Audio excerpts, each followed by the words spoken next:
Cockroach जनता party आउ एक विजय supreme court देले बड़ राय। आंदोलनकारी छात्र छात्री को मिलिला सर्वोच्च अदालत का सुरक्षा।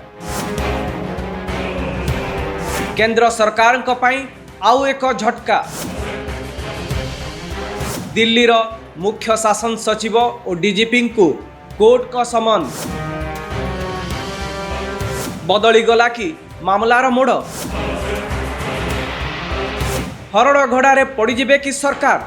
नमस्कार, मु निहारकांत पंडा। गत किछि दिन धरी समस्ते भाबुथिले जे कॉकरोच पार्टीर आंदोलन प्रत्याहार परे एही चैप्टर क्लोज हो जाइछि, किंतु आज गोटे एमती घटना घटी जहाँ केवल सरकार नुहे पुलिस और विरोधी राजनीति को मध्य नुआ मोड़ देइछि। प्रश्न हेउछि यह केवल आईन रो कहानी ना यार पछरे आउ किछि बड़ कथा लुचि रही। प्रश्न हेउछि सुप्रीम कोर्ट एमिति कौन कहिले जहाँ परे दिल्ली रो आरंभ करी अनेक राज्यर पुलिस रो कार्यशैली उपरे मध्य प्रश्न उठिगला। यह छात्र मानक पई बड़ विजय कि ना सरकार को पई आउ एक बड़ सतर्क संकेत। आउ सबुठारु बड़ प्रश्न यह परे पुणी आंदोलन रो नुआ पर्व आरंभ हेबो कि। चलंतु प्रथमे जानिबा सुप्रीम कोर्ट कौन कहिसंती आउ मामलाटी कौन। 20 जुलाई जो दिन कॉकरोच जनता पार्टी संसद मार्च करिथिला, जंतर मंतर रु संसद पर्यंत अभियान रे बाहरी थिले, पदयात्रा रे बाहरी थिले। सही दिन जेतेबेले पुलिस लाठीचार्ज हैला, अत्यधिक बल प्रयोग हैला, एही मामला एबे सुप्रीम कोर्ट रे विचाराधीन रही। आउ सुप्रीम कोर्ट रा सीजेआई मुख्य विचारपति सूर्यकांत को नेतृत्व रे 3 जणिया खंडपीठ एही मामलार शुणाणी करुछंती। आउ आज एक बड़ निर्देश देइछंती। कोर्ट कहिछंती पुलिस एफआईआर करि पारिबो, किंतु वर्तमान कोनोसी छात्रंक विरोध रे बलपूर्वक कार्यानुष्ठान बा एक्शन नहीं पारिबो नाही। जो छात्र मानकर पूर्वरु कोनोसी अपराधिक रेकर्ड नाही, अर्थात क्रिमिनाल रेकर्ड नाही, सेमानंकु तुरंत मुक्त करने को मध्य कोर्ट निर्देश देइछंती। एटा गुरुत्वपूर्ण कथा, कारण एकाधिक पिला तांको नारे पुलिस एफआईआर करिछि। केतेक विभिन्न स्थान रे अटक थिबा, जेल रे थिबा कथा आपण माने देखुछंती। खास करिकि बिहार रे एफआईआर कैंसिल करबा कथा कोर्ट कही नाहंती। एटी कोर्ट केवल कहिछंती तदंत चली पारिबो, किंतु तदंत नारे छात्र छात्री को गिरफ्त करवा, धमक देवा किंबा चाप पकईवा आउ चलिबो नाही। अर्थात एक प्रकार आईनगत सुरक्षा देइछंती छात्र छात्री मानंकु जो माने आंदोलन रे शामिल थिले ओ पुलिस रो विभिन्न केस रे अटक अछंती किंबा तांको विरोध रे एफआईआर हेइछि। एठी किंतु आउ गोटे इंटरेस्टिंग कथा अछि। सुप्रीम कोर्ट कहिछंती जो मानकर पूर्वरु क्रिमिनाल रेकर्ड रही सेमानंक पई एई आईनगत सुरक्षा लागू हबो नाही। अर्थात जो छात्र छात्री आंदोलनकारी जो मानकर क्रिमिनाल रेकर्ड नाही, अपराधिक पृष्ठभूमि नाही, पुराना केस नाही, सेई मानंकु तुरंत छाड़ी देबे। एफआईआर रहिबो किंतु तुरंत छाड़ी देबाकू पुलिस को कहिसंती, किंतु सेई समान नियम जहार क्रिमिनाल रेकर्ड अछि सेमानंक पई लागू हबो नाही। किंतु सेमानंक विरोध रे कौन कार्यानुष्ठान हबो से नै कोर्ट किछि स्पष्ट निर्देश देई नाहं। अर्थात एही प्रश्न ए पर्यंत ओपन रहिछि। एबे प्रश्न हेछि सुप्रीम कोर्ट एते कठोर मनोभाव काहेकि देखाइले। कारण कोर्ट को आगरे जो अभियोग आसीतिला ताहा एक साधारण अभियोग नथिला। आवेदनकारी दर्शाइछंती जे जो दिन संसद मार्च चलीथिला सेही दिन पुलिस अत्यधिक बल प्रयोग करिछि, लाठीचार्ज करिथिला, पेलेट गन व्यवहार करथिला, टियर गैस व्यवहार करथिला, एपरिकी इलेक्ट्रिक शॉक को मध्य अस्त्र भावे व्यवहार करा जाइथिबार अभियोग हेछि। यह केवल दिल्लीर घटना नुहे, यह दिल्ली रो आरंभ करी महाराष्ट्र, बिहार, गुजरात, आसाम, पश्चिम बंग और केरल पर्यंत यही आंदोलन व्यापी थिला। सुप्रीम कोर्ट कहिसंती एही अभियोग गुड़िकर स्वाधीन और निरपेक्ष तदंतर आवश्यकता रही। अर्थात कोर्ट ए पर्यंत कही नाहंती जे पुलिस भूल किंबा आंदोलनकारी भूल रही, किंतु यह कही नाहंती जे अभियोग भी भूल। तेणु निरपेक्ष तदंत जरूरी। एठारे सुप्रीमकोर्ट को आउ एक बड़ निर्देश आसुची। सुप्रीमकोर्ट कहिसंती देशर समस्त स्थान रे जेउठी आंदोलन बेले पुलिस सह मुहामुही स्थिति हेची छात्र छात्री मानकर से संपर्कित समस्त CCTV footage, drone video, body camera recording, wireless communication और पुलिस कंट्रोल रूम रेकर्ड सुरक्षित रखा जिवो। सेगुड़ी को प्रमाण भावे परवर्ती समय व्यवहार करा जाई पारे। काली जेतेबेले तदंत हुए सेतेबेले प्रमाण खोजा जिवो आ सेतेबेले एहा उपस्थापन करा जिबा जरूरी। एही गोटे कथारे ध्यान दियंतु। साधारणतः कोर्ट एभली निर्देश सेतेबेले दियंती जेतेबेले प्रमाण नष्ट हेबार आशंका थाए। अर्थात कोर्ट चाहुछंती भविष्य रे केही जेमिति न कहि पारंती वीडियो मिलिला नाही, फुटेज डिलीट होई गला किंबा रेकॉर्ड नाही।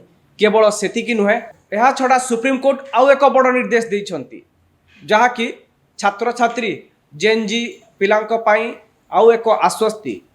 कोर्ट कहिछंती जे जो आंदोलनकारी छात्र छात्री विरोध में मामला रही सेमानकर तथ्य, मोबाइल डाटा किंबा परिचय सार्वजनीन कराजिबो नाही। आजिर डिजिटाल जुगरे यह बहुत बड़ कथा, कारण अनेक समय आंदोलनकारी ना, फोटो और ठिकाना सोशल मीडिया रे भाइराल हो जाए, जार प्रभाव ताहा तांकर केवल व्यक्तिगत जीवन नुहे, पाठपढ़ा और चाकरी उपरे मध्य पड़ी थाए। तांको कैरियर नष्ट होबार आशंका थाए। एबे प्रश्न एहार राजनैतिक अर्थ कौन हो पारे? धर्मेंद्र प्रधान को इस्तीफा पर सरकार भावुतिले बोध हुए ये अध्याय एठी शेष हो गला, किंतु सुप्रीम कोर्ट को यह आदेश पर पुणी थरे आलोचनार केंद्रबिंदु पलटिछि पुलिस रो भूमिका। एबे चर्चा आउ केवल पेपर लीक किंबा इस्तीफा रे सीमित नुहे। एबे चर्चा हेउछि आंदोलनकारी सह व्यवहार केमिति हला, आंदोलनकारी को केमिति भाबरे बल प्रयोग करागला, आंदोलनकारी विरोध रे संविधान देइतिबा प्रतिवाद अधिकार केउठी केउ पर्यंत सुरक्षित। आउ एठारु आरंभ हेउछि परवर्ती राजनीति। विरोधी दल कहिबे देखंतु सुप्रीम कोर्ट मध्य पुलिस कार्यानुष्ठान उपरे प्रश्न उठाइछंती। सरकार कहिबे कोर्ट केवल तदंतर कथा कहिछंती, काहाकू दोषी कहि नांती। अर्थात पुणी थरे दुईटी नैरेटिव तैयारी करबा को चेष्टा करा जिवो, पुणी थरे दुईटी पक्ष रखा जिवो आउ एहाकू नै कि राजनीति हबो। किंतु सुप्रीम कोर्ट का आजिर आदेश कहूची आंदोलनर राजनैतिक अध्याय शेष हो पारे, किंतु आईनगत अध्याय एबे आरंभ होईची। आसंता अगस्त 3 तारिख रे दिल्लीर मुख्य शासन सचिव और पुलिस महानिर्देशक डीजीपी को सुप्रीम कोर्ट रे हाजर हेबाकू पड़िबो। सेही दिन संभवतः एही मामलार परवर्ती दिग स्पष्ट हेबो। प्रश्न एबे आउ गोटिए, एही मामला केवल पुलिस रो भूमिका पर्यंत सीमित रहिबो ना एहार राजनैतिक प्रभाव आउ बढ़िबो? एहार उत्तर आसंता किछि दिन रे मिली जिवो। किंतु गोटिए कथा स्पष्ट जे सीजेपी रो आंदोलन रास्ता रू उठी जाई थाई पारे, किंतु सेही लड़ाई कोर्ट रे एबे भी जीवंत अछि, एक्टिव अछि, सोशल मीडिया रे ट्रेंड करूची। आपण को कोन लागुची जंतर मंतर रु संसद मार्च बेले पुलिस रो जो लाठीचार्ज हैला ताहा केते न्याय संगत थिला? जो माने आपणक परिवार वर्गर संपर्कीय बंधु परिवार वर्गर जो माने थिले से माने कोन कहउचंती? एई मामला रे केवल पुलिस पर्यंत सीमित रखा जिबा दरकार ना सरकार को काठगड़ा रे ठिया करा जिबा दरकार? ए संपर्कित आपण मानकर जहाँ भी मतामत अच्छी आपण कमेंट बॉक्स रे जणांतु। एई भलिया वीडियो देखिबा पई आपण न्यूज रूम को लाइक करंतु, सब्सक्राइब करंतु और वीडियोटी को शेयर करंतु। धन्यवाद।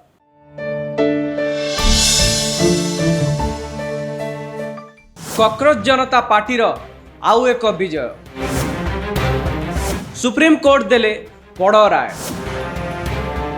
आंदोलनकारी छात्र छात्री को मिलिला सर्वोच्च अदालत का सुरक्षा। केंद्र सरकार को पाई आउ एक झटका। दिल्ली रो मुख्य शासन सचिव और डीजीपी को कोर्ट का समन। बदली गला कि मामलार मोड़? हरड़ घोड़ारे पड़िजिबे कि सरकार? नमस्कार, मु निहारकांत पंडा। गत किछि दिन धरी समस्ते भाबुथिले जे कॉकरोच पार्टीर आंदोलन प्रत्याहार परे एही चैप्टर क्लोज हो जाइछि, किंतु आज गोटे एमती घटना घटी जहाँ केवल सरकार नुहे पुलिस और विरोधी राजनीति को मध्य नुआ मोड़ देइछि। प्रश्न हेउछि एहा केवल आईन रो कहानी ना एहार पछरे आउ किछि बड़ कथा लुचि रहिछि। प्रश्न हेउछि सुप्रीम कोर्ट एमिति कोन कहिले जहा परे दिल्ली रो आरंभ करी अनेक राज्यर पुलिस रो कार्यशैली उपरे मध्य प्रश्न उठिगला। एहा छात्र मानक पई बड़ विजय कि ना सरकार को पई आउ एक बड़ सतर्क संकेत। आउ सबुठारु बड़ प्रश्न एहा परे पुणी आंदोलन रो नुआ पर्व आरंभ हेबो कि। चलंतु प्रथमे जानिबा सुप्रीम कोर्ट कोन कहिसंती आउ मामलाटी कोन। 20 जुलाई जो दिन कॉकरोच जनता पार्टी संसद मार्च करिथिला, जंतर मंतर रु संसद पर्यंत अभियान रे बाहरी थिले, पदयात्रा रे बाहरी थिले, सही दिन जेतेबेले पुलिस लाठीचार्ज हैला, अत्यधिक बल प्रयोग हैला, एही मामला एबे सुप्रीम कोर्ट रे विचाराधीन रहिछि। आउ सुप्रीम कोर्ट रा सीजेआई मुख्य विचारपति सूर्यकांत को नेतृत्व रे 3 जणिया खंडपीठ एही मामलार शुणाणी करुछंती। आउ आज एक बड़ निर्देश देइछंती। कोर्ट कहिछंती पुलिस एफआईआर करि पारिबो, किंतु वर्तमान कोनोसी छात्रंक विरोध रे बलपूर्वक कार्यानुष्ठान बा एक्शन नहीं पारिबो नाही।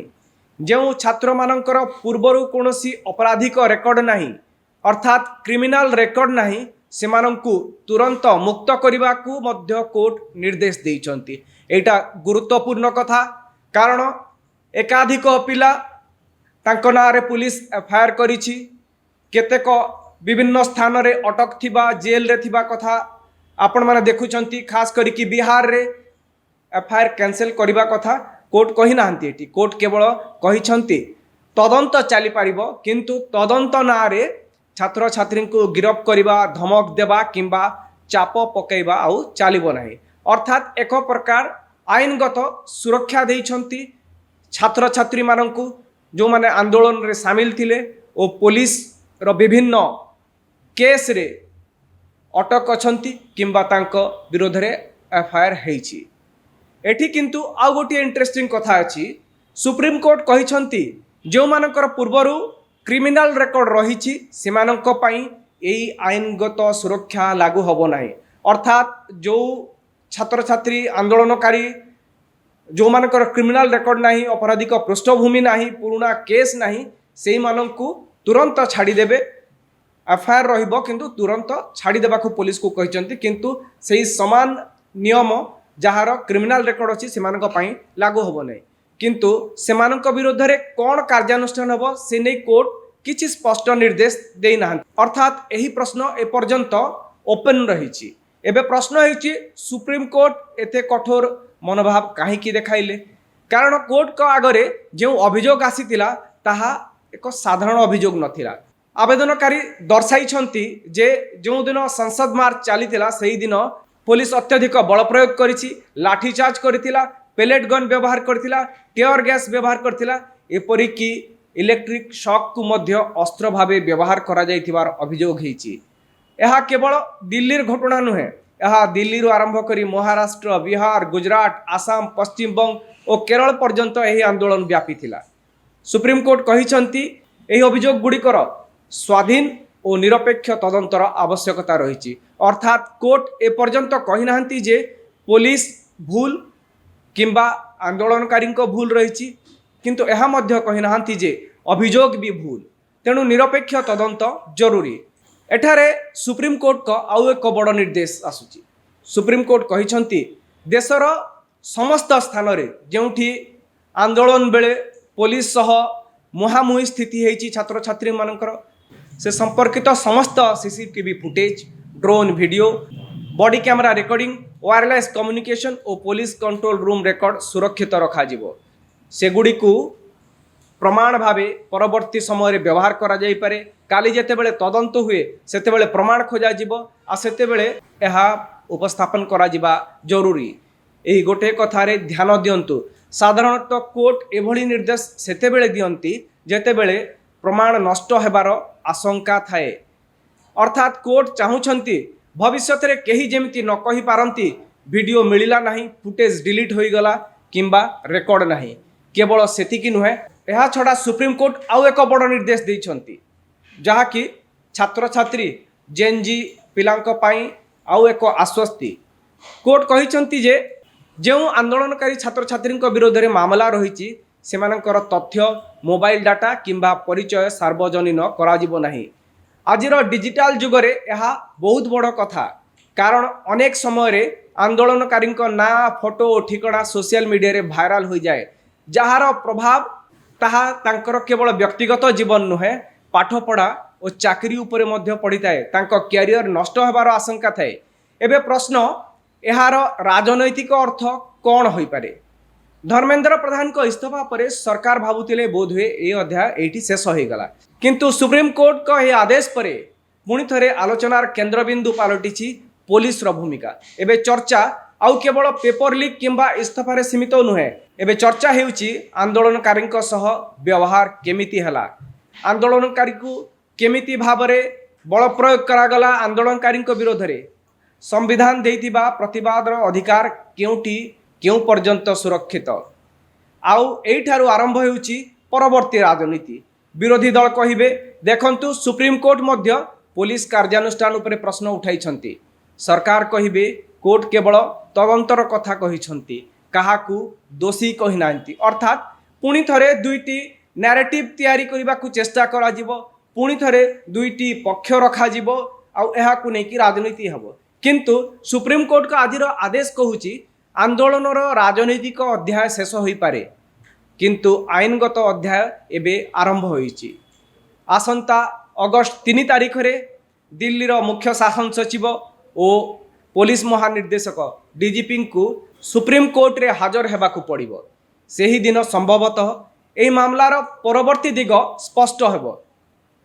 ପ୍ରଶ୍ନ ଏବେ ଆଉ ଗୋଟିଏ, ଏହି ମାମଲା କେବଳ ପୋଲିସର ଭୂମିକା ପର୍ଯ୍ୟନ୍ତ ସୀମିତ ରହିବ, ନା ଏହାର ରାଜନୈତିକ ପ୍ରଭାବ ଆଉ ବଢ଼ିବ? ଏହାର ଉତ୍ତର ଆସନ୍ତା କିଛି ଦିନରେ ମିଳିଯିବ। କିନ୍ତୁ ଗୋଟିଏ କଥା ସ୍ପଷ୍ଟ ଯେ ସିଜେପିର ଆନ୍ଦୋଳନ ରାସ୍ତାରୁ ଉଠି ଯାଇଥାଇପାରେ, କିନ୍ତୁ ସେହି ଲଢ଼େଇ କୋର୍ଟରେ ଏବେ ବି ଜୀବନ୍ତ ଅଛି, ଆକ୍ଟିଭ ଅଛି, ସୋସିଆଲ ମିଡ଼ିଆରେ ଟ୍ରେଣ୍ଡ କରୁଛି। ଆପଣଙ୍କୁ କ'ଣ ଲାଗୁଛି? ଯନ୍ତର ମନ୍ତରରୁ ସଂସଦ ମାର୍ଚ୍ଚ ବେଳେ ପୋଲିସର ଯେଉଁ ଲାଠିଚାର୍ଜ ହେଲା ତାହା କେତେ ନ୍ୟାୟସଙ୍ଗତ ଥିଲା? ଯେଉଁମାନେ ଆପଣଙ୍କ ପରିବାର ବର୍ଗର ସମ୍ପର୍କୀୟ, ବନ୍ଧୁ ପରିବାର ବର୍ଗର ଯେଉଁମାନେ ଥିଲେ, ସେମାନେ କ'ଣ କହୁଛନ୍ତି? ଏହି ମାମଲାରେ କେବଳ ପୋଲିସ ପର୍ଯ୍ୟନ୍ତ ସୀମିତ ରଖାଯିବା ଦରକାର, ନା ସରକାରକୁ କାଠଗଡ଼ାରେ ଠିଆ କରାଯିବା ଦରକାର? ଏ ସମ୍ପର୍କିତ ଆପଣମାନଙ୍କର ଯାହା ବି ମତାମତ ଅଛି ଆପଣ କମେଣ୍ଟ ବକ୍ସରେ ଜଣାନ୍ତୁ। ଏଇଭଳିଆ ଭିଡ଼ିଓ ଦେଖିବା ପାଇଁ ଆପଣ ନ୍ୟୁଜ୍ ରୁମ୍କୁ ଲାଇକ୍ କରନ୍ତୁ, ସବସ୍କ୍ରାଇବ୍ କରନ୍ତୁ ଆଉ ଭିଡ଼ିଓଟିକୁ ସେୟାର କରନ୍ତୁ। ଧନ୍ୟବାଦ।